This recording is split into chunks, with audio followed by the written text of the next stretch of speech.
Let's play hardball.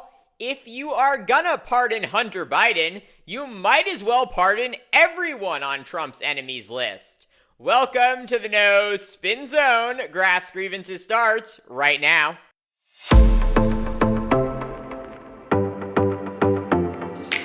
As Democrats continue to grapple with President Joe Biden's shocking decision to pardon his son Hunter for any and all crimes the recovering drug addict may have committed over the course of the past 11 years, new reporting reveals President Biden and his senior aides are now discussing the possibility of preemptively pardoning people who might be targeted by the incoming Trump administration.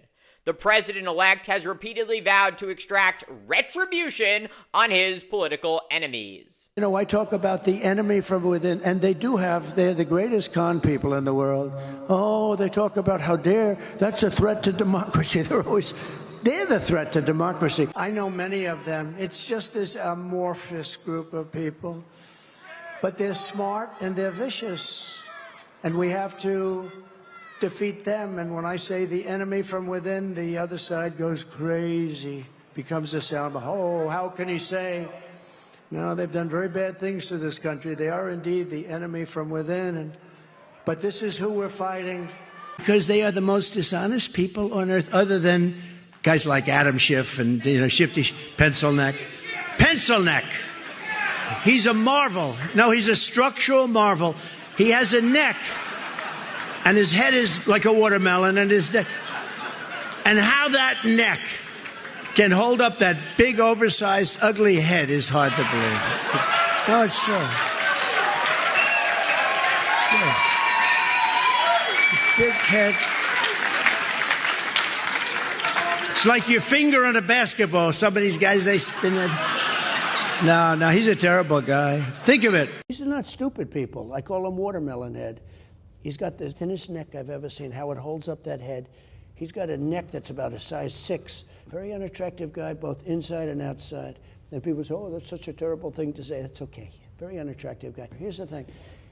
These are bad people. But his daughter is a very dumb individual, very dumb. She's a radical war hawk. Let's put her with a rifle standing there with 9 barrels shooting at her, okay? Let's see how she feels about it. You know, when the guns are trained on her face. Liz Cheney is a stupid war hawk. All she wants to do is shoot missiles at people. She's a war hawk who wants to go kill people unnecessarily. And if she had to do it herself and she had to face the consequences of battle, she wouldn't be doing it. So it's easy for her to talk, but she wouldn't be doing it. She's actually a disgrace. Deranged Jack Smith. Have you ever heard of him? He's a lovely man. Do you ever see him with the purple little thing? He's a lovely man. The Trump-hating prosecutor in the case, his wife and family despise me much more than he does, and he decides, I think he's about a 10. They're about a 15 on a scale of 10. And he was involved, Jack Smith, the deranged one, I call him. Every time he goes on television, there's always a bomb, but there's a bigger bomb if you fire him. But Fauci's a disaster. I mean, this guy's, if I listened to him, we'd have 500,000 deaths. We had no terror during my administration. The only terror we had was Nancy Pelosi, who's a crazed lunatic. She's a lunatic. She is a crazed lunatic. What the hell was going on with her husband? Let's not ask. I'll withdraw that statement. By the way, she's got a wall around her house. Obviously, in that case, it didn't work very well, did it? It didn't work.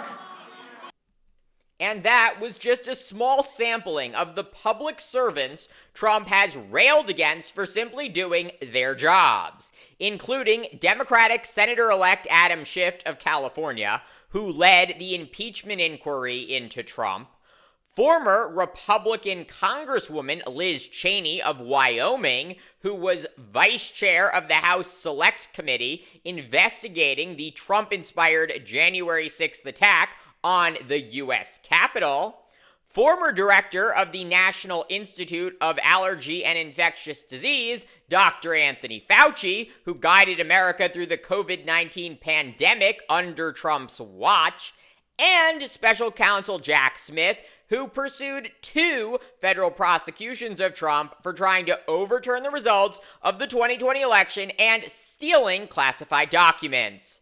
Those cases are now winding down because of DOJ policy stating that a sitting president cannot be prosecuted for crimes. But Smith and the rest of these individuals remain on Trump's enemies list because they had the gall to uphold their oath to support and defend the Constitution of the United States against all enemies, foreign and domestic. The key word there being domestic enemies. Trump has also said he plans to target the likes of Attorney General Merrick Garland, FBI Director Christopher Wray, and former chairman of the Joint Chiefs of Staff, General Mark Milley.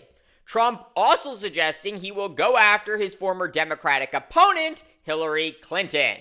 Why? Because all of these people have had the courage to confront Trump's lawlessness and tried to hold him accountable.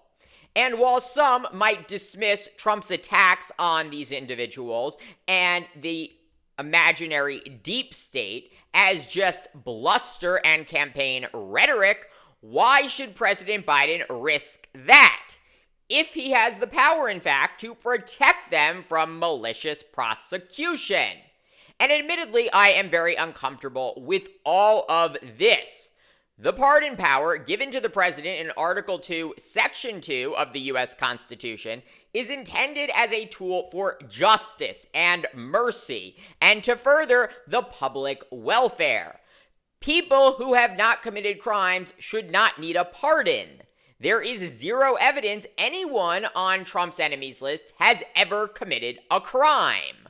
But because Trump is adamant about politicizing the Justice Department and using it as a tool to punish those who cross him, some of the biggest patriots in America today, true profiles in courage, are now at great risk of being tied up in ultra-expensive legal proceedings for as long as Trump remains in office.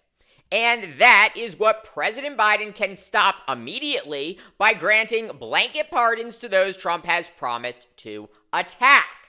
And yes, this sets a terrible precedent.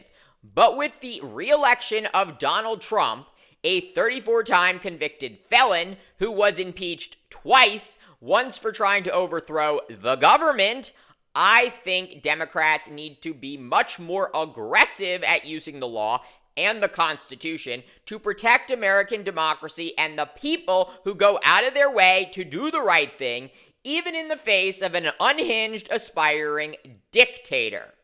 These are the people, the patriots, President Biden should pardon. And frankly, the president opened this door by pardoning his son after pledging not to do so.